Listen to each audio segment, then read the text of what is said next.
Assalomu alaykum. Toshkent ovozi kanalida jahon va yurtimizda sodir bo'layotgan muhim bo'lgan xabarlarni yetkazib borishda davom etamiz. Tojikistondan 16 kg giyohvand modda olib kirgan shaxs 15 yilga qamaldi. Tojikistondan O'zbekistonga 16 kg giyohvandlik vositasi olib kirgan shaxs 15 yilga ozodlikdan mahrum qilindi. Bu haqda Davlat xavfsizlik xizmati xabar beradi. Ma'lum bo'lishicha, 2024-yilning 12-noyabr kuni Davlat xavfsizlik xizmati tomonidan Namangan viloyatida o'tkazilgan tezkor tadbirda Pop tumani hududida harakatlanayotgan Lacetti avtomashinasi to'xtatilgan.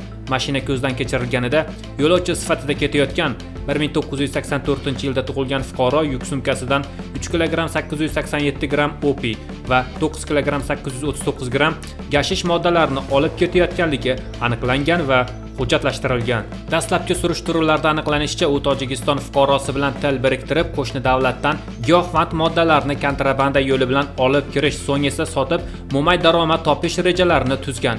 Moddalar Toshkent viloyatining Bo'ka tumanida topshirib olingan.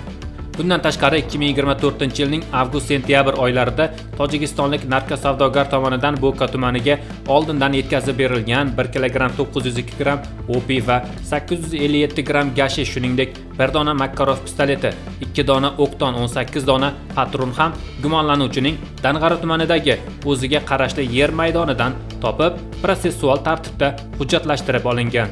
Pop tumani sudining hukmiga ko'ra, fuqaro Jinoyat kodeksining 28-246-moddasi kontrabanda 1 va 2 qismlari hamda 25-273-moddasi giyohvand moddalarni noqonuniy tayyorlash, olish, saqlash va sotish 5-qismida ko'rsatilgan jinoyatlarni sodir etganlikda aybdor deb topilib, 15 yilga ozodlikdan mahrum etildi. Bu holat yana bir bora O'zbekistonda giyohvandlik muammosi nafaqat ichki, balki tashqi xavf sifatida ham dolzarb ekanini ko'rsatadi. Davlat chegaralari qanday nazorat qilinayapti degan savol o'rtaga chiqadi. Tojikistondan kilolab narkotik moddalar qanday qilib avtomobilda bemalol yurgan shaxs orqali mamlakat ichkarisiga kirib kelmoqda? Ayni vaqtda savol tug'iladi. Profilaktika choralari yetarlimi? Chegara xizmati, huquqni muhofaza qiluvchi organlar va joylardagi monitoring tizimlari nega bu jarayonni oldindan aniqlay olmayapti? Qonuniy jazo muhim, lekin eng muhimi bunday jinoyatlarning oldini olish. Bu borada tizimli, qat'iy va shaffof choralar ko'rilmasa, bugun 16 kg bo'lsa, ertaga 160 kg bo'lishligi hech gap emas. Irkutsk viloyati ilk bora dron hujumiga uchradi. Ukrainaning Pautina amaliyoti nima maqsadni ko'zlaydi? Ukrainaning xavfsizlik xizmatlari 1-iyun kuni Pautina deb nomlangan maxsus operatsiyani boshlagani ma'lum bo'ldi. Bu operatsiya doirasida Rossiyaning 40 dan ortiq harbiy samolyotlari, xususan A-50, Tu-95 va Tu-22 M3 strategik bombardimonchilari nishonga olinib, yakson qilindi. Irkutsk viloyatining Usolskiy tumani urush boshlanganidan buyon birinchi marotaba dron hujumiga uchradi. Bu haqida Mediazona nashri yozmoqda. Dastlabki ma'lumotlarga qaraganda, hujumlar Sretniy va Novomaltinskiy posilkalari yaqinida amalga oshirilgan. Mazkur mintaqada joylashgan Belaya harbiy aerodromida Tu-22 M3 bombardimonchilari saqlanadi. Bu samolyotlar o'zining uzoq masofaga uchishi, urush qilish qobiliyati bilan NATO mudofaa sistemasiga jiddiy tahdid hisoblanar edi. Murmansk viloyatidan ham shu kabi dron hujumi haqida axborotlar tushmoqda. Oleni aerodromiga urilgan hujumlar xavfsizlik tuzilmalari tomonidan tekshirilmoqda.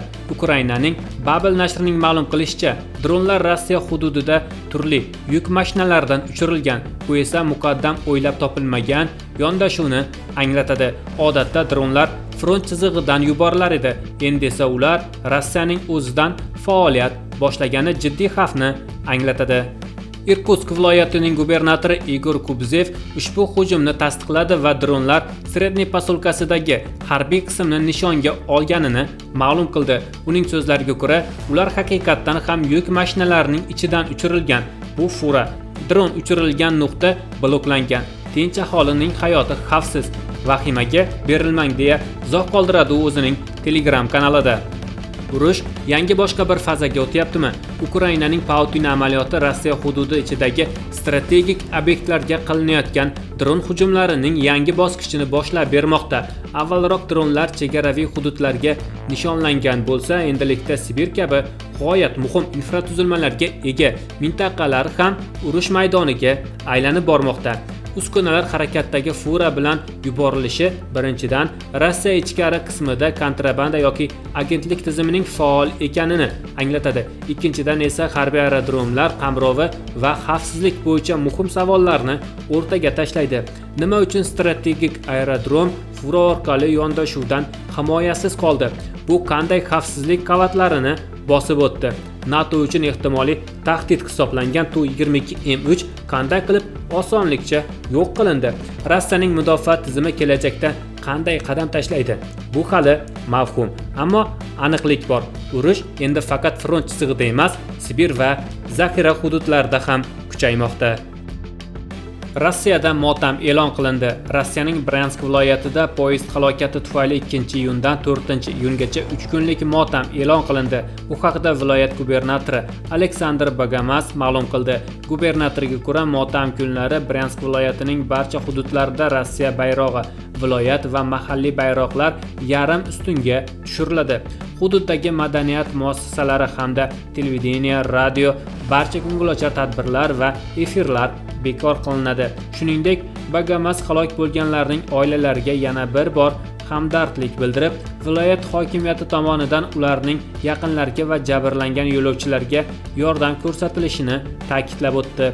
Eslatib o'tamiz, kecha 31-may kuni kechasi Bryansk viloyatining Plesino-Vigonichi yo'nalishida avtomobil ko'prigiga qulab tushgan. Uning bo'laklari Klimova Moskva yo'nalishida harakatlanayotgan yo'lovchi poyezdining ustiga qulagan. Poyezdda 388 nafar yo'lovchi bo'lgan. Hodisa oqibatida 7 kishi halok bo'lgan, 70 dan ortiq kishi tan jarohatini olgan.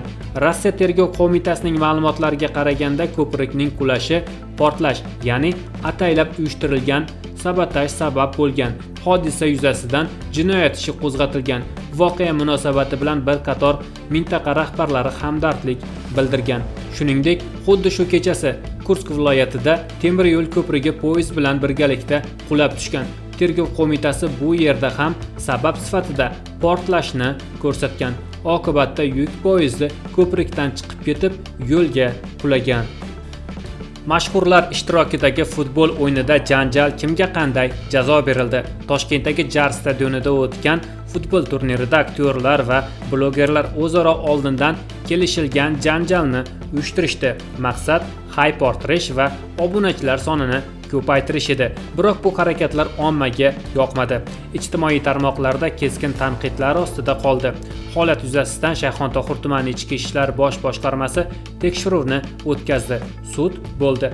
Sud qarori quyidagicha bo'ldi.